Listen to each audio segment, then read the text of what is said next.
Kapan? Karena kantong kita kosong, dompet kita gak ada isi. Duduk di masjid, wah zikirnya luar biasa. Ketika kita susah, zikir kita itu ketika kita susah baru kita ingat zikir. Tapi ketika kita senang, di mana kita?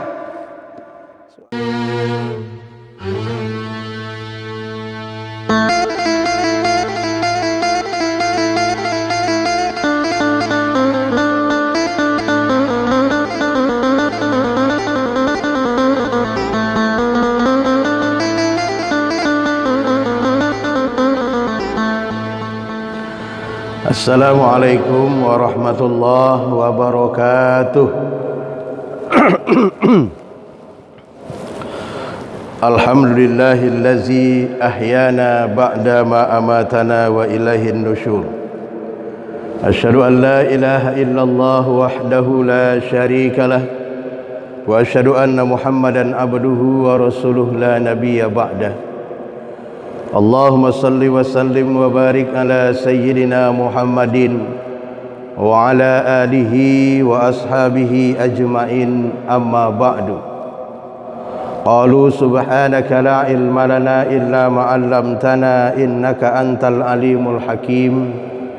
Rabbi shrah li sadri wa yassir li amri wahlul 'uqdatam min lisani yafqahu qawli. Para masyayikh, para kiai, para tuan guru yang saya hormati dan saya muliakan, Bapak Ibu jamaah salat subuh Masjid Agung Batam yang dirahmati oleh Allah Subhanahu wa taala. Pertama sekali tentu senantiasa kita bersyukur kepada Allah Subhanahu wa taala atas segala limpahan rahmat karunia-Nya kepada kita bersama, sehingga Allah masih berikan kita kesempatan untuk dapat melaksanakan ibadah salat subuh secara berjamaah di rumahnya yang mulia ini. Kesyukuran kita tidak lain adalah karena Allah masih tetapkan iman dan hidayah di dalam diri kita. Karena berbicara persoalan hidayah adalah hak prerogatif Allah Subhanahu wa taala yang tidak bisa campur tangan manusia. May yahdillah fahuwal muhtadi. Siapa yang mendapat hidayah Allah, sesungguhnya mereka itulah yang mendapat petunjuk. Sejarah mencatat dan diabadikan oleh Allah Subhanahu wa taala di dalam Al-Qur'an, seorang nabi dan rasul sekalipun tidak bisa berhidayah kepada anaknya, seperti Nabi Nuh alaihi salam tidak mampu berikan hidayah kepada anaknya bernama Kan'an. Nabi Lut alaihi salam juga tidak mampu beri hidayah kepada istrinya. Demikian pula baginda Rasulullah sallallahu alaihi wasallam kepada pamannya Abu Thalib. Dan kita tentu Bapak Ibu sekalian menjadi orang yang terpilih, karena mendapatkan hidayah itu orang terpilih, dan kita harus mampu, harus bisa menjadi asbab hidayah bagi manusia lainnya. Allahumma hadina wahdina sajami'a wa habibna wa ja'alna sawaban liman ihtada. Ya Allah, jadi petunjuk kami, berilah kami petunjuk, dan jadikanlah kami ini asbab hidayah bagi manusia lainnya. Salawat dan salam kepada Nabi kita Muhammad sallallahu alaihi wasallam. Allahumma salli ala Sayyidina Muhammad wa ala ali Sayyidina Muhammad.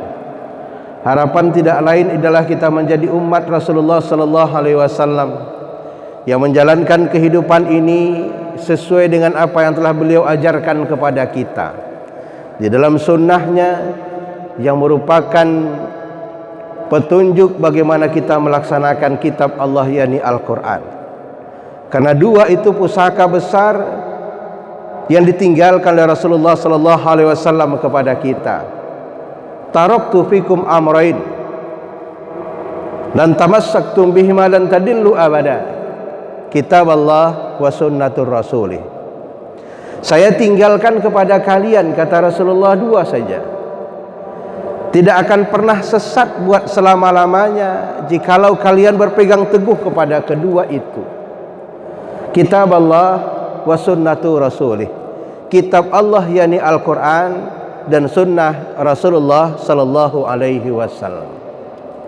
Mudah-mudahan Bapak Ibu sekalian, para jamaah, kita termasuk umat Rasulullah yang akan mendapatkan syafaat dari beliau di yaumala yanfa'u malun wala banun illa man atallaha biqalbin salim. Pada hari yang tiada lagi berguna harta dan anak kecuali hati yang sejahtera menghadap Allah Subhanahu wa taala, itulah hari kiamat. Bapak Ibu sekalian yang dirahmati oleh Allah Subhanahu wa taala, pengajian kita subuh hari ini merupakan pengajian perdana setelah bangsa kita, dunia ini dihantam pandemi COVID-19, termasuklah imbasnya ke kita. Mulai dari Maret 2020 begitu diumumkan oleh pemerintah bahwa kita darurat COVID-19 terus, dan itu terjadi secara terus menerus. Ada yang ketika dia naik, ada yang turun. Pada bulan-bulan tertentu kita mengalami kenaikan, lonjakan yang luar biasa. Tahun 2020 demikian pula 2021. Sampai saat ini kita ditetapkan Kota Batam oleh pemerintah adalah pada PPKM level 3. Dibolehkan untuk membuka sarana ibadah dengan tetap mentaati protokol kesehatan, dan tidak boleh lebih dari 50% kapasitas masjid. Artinya kondisi ini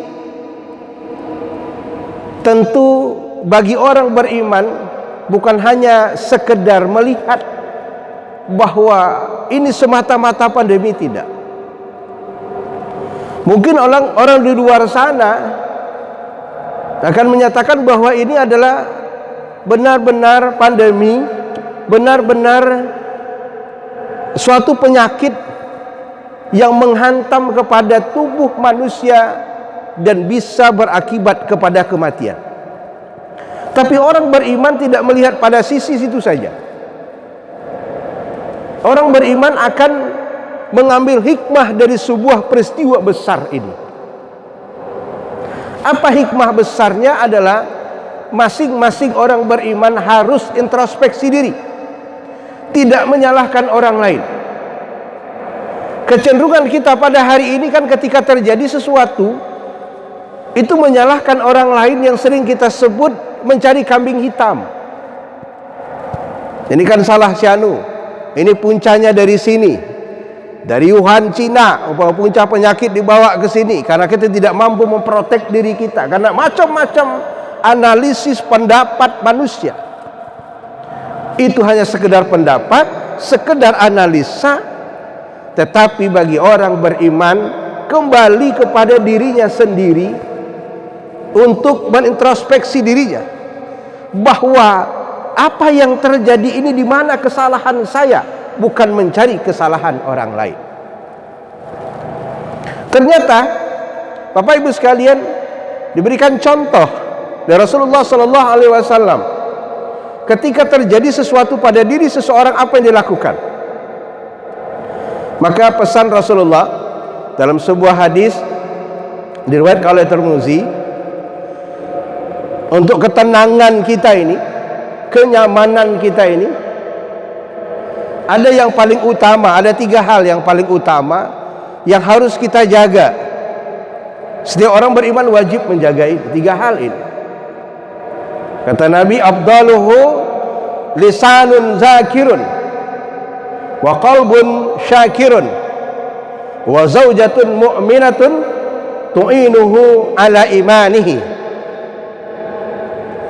Sebaik-baik yang harus kita jaga itu, kata Rasulullah sallallahu alaihi wasallam, adalah yang pertama, lisanun zakirun, adalah lisan yang senantiasa berzikir, mengingat Allah Subhanahu wa taala.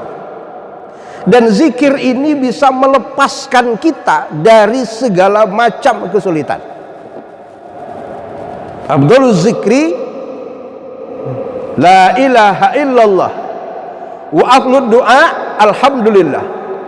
Sebaik-baik zikir, seabdal-abdal zikir itu adalah la ilaha illallah, dan sebaik-baik doa adalah ungkapan alhamdulillah.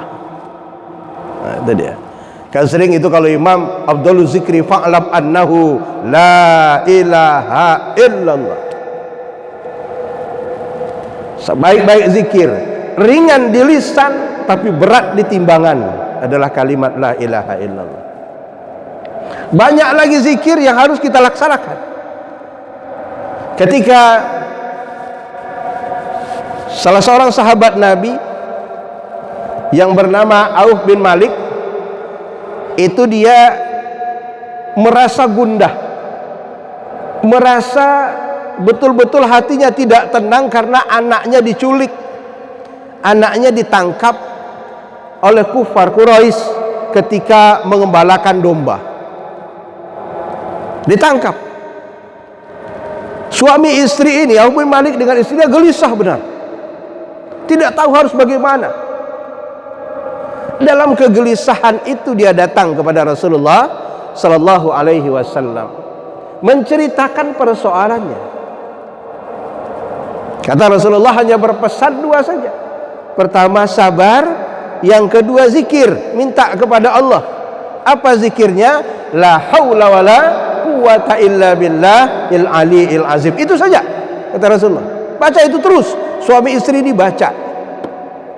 Pertama ada ketenangan dalam hatinya, yang kedua Allah wujudkan apa yang dia minta, anaknya dikembalikan dalam keadaan selamat, plus dengan domba-domba yang sejumlah 4.000 domba kembali. Ini kekuatan zikir. Kita ini hari ini persoalannya Bapak Ibu sekalian, bukan masalah mengucapkannya, masalah keyakinannya. Ketika kita mengucapkan la ilaha illallah, ketika kita mengucapkan tasbih, tahmid, itu betul masuk ke dalam diri kita atau tidak? Ada rasa. Maka orang dulu itu kadang bacaannya nggak pas, tapi apa yang dia baca itu bisa berkesan. Apa yang wujud itu tidak lain adalah karena keyakinan. Yang dia baca itu yakin masuk ke dalam hatinya. Kita hari ini fasih baca, tapi tidak jadi.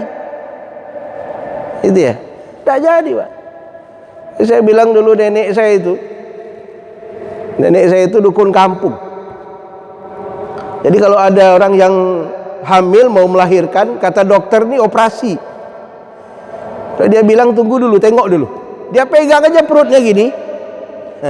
Dia pegang perutnya, dia bilang sudah, minta air putih segelas. Dikasih air putih segelas, dia baca. Dikasih minum pada ibu yang hamil ini, enggak sampai setengah jam lahir itu. Normal lahir, Pak.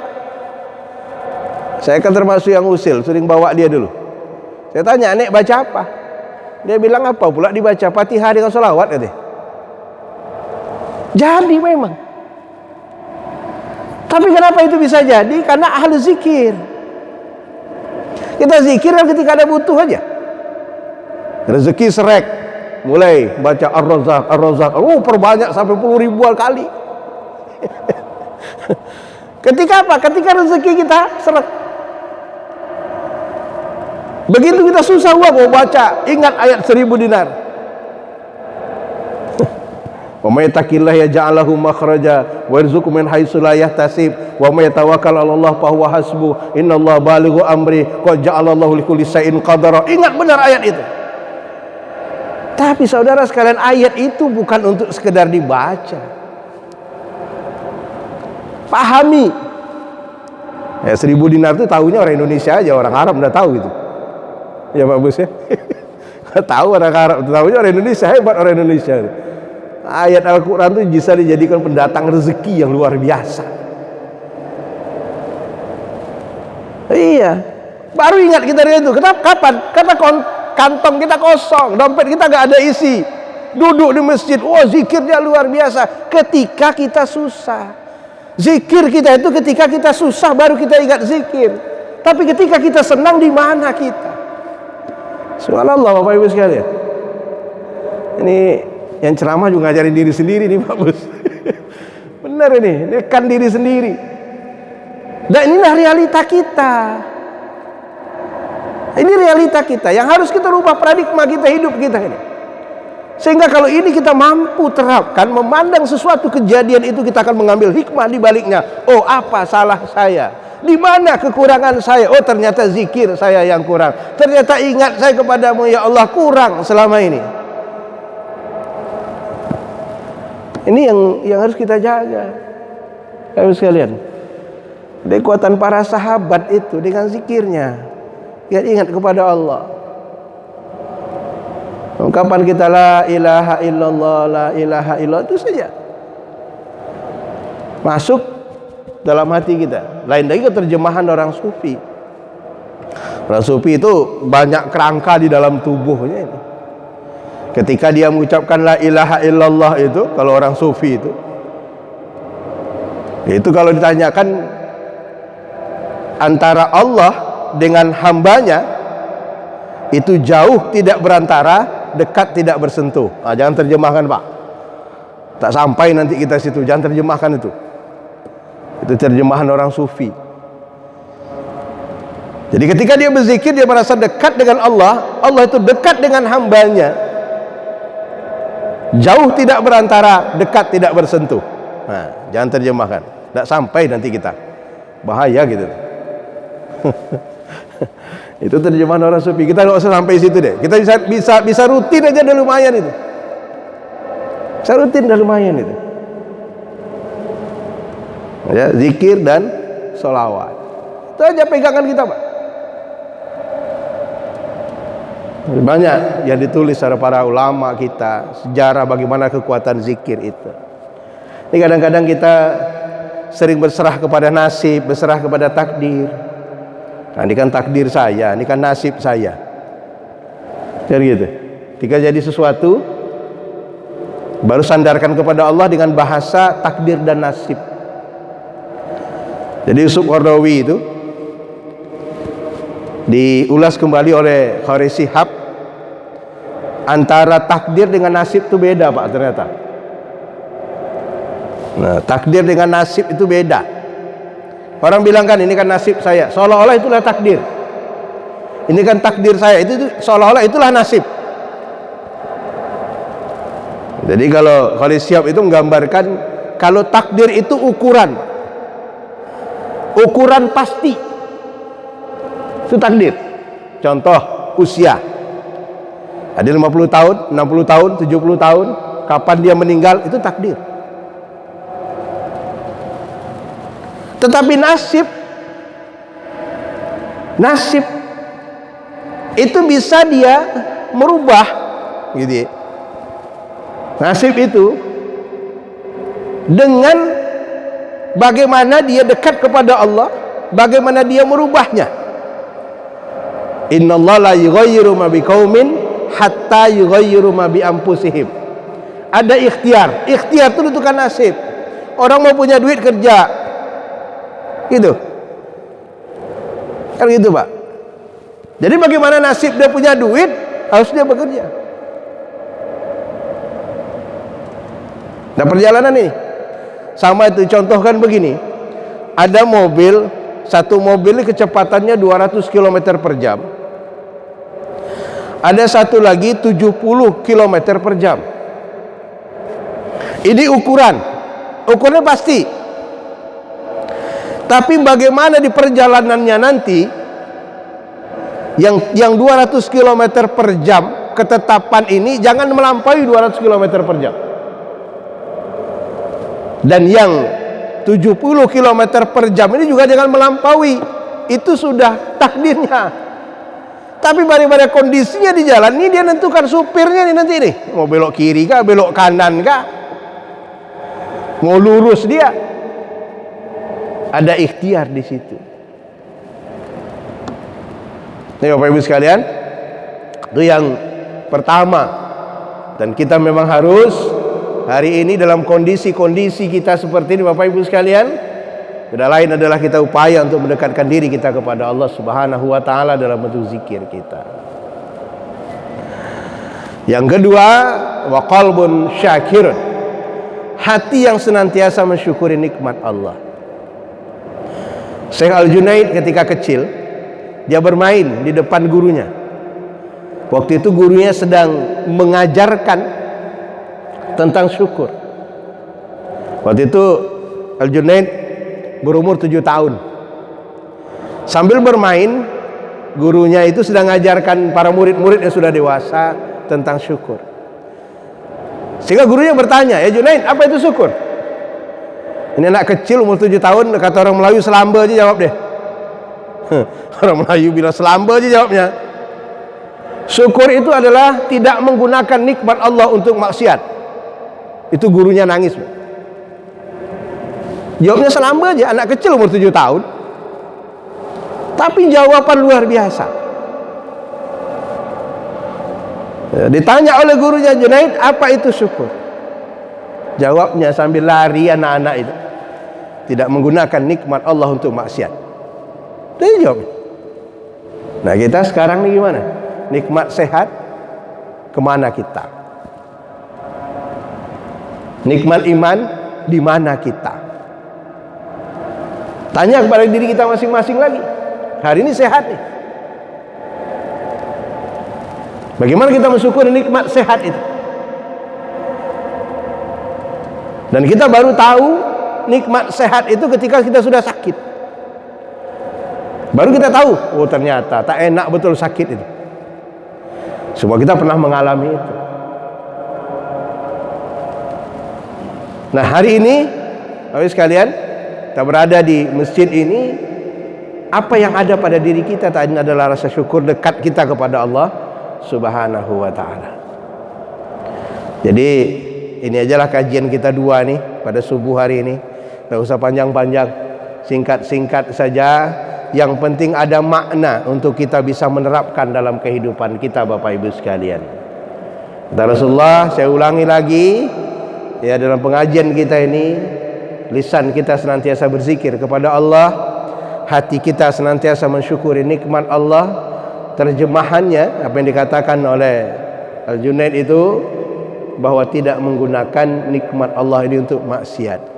Jangan kita lewatkan satu saat, satu ketika pun nikmat kita sebagai seorang pejabat, nikmat kita sebagai seorang pekerja, nikmat kita mendapatkan rezeki Allah.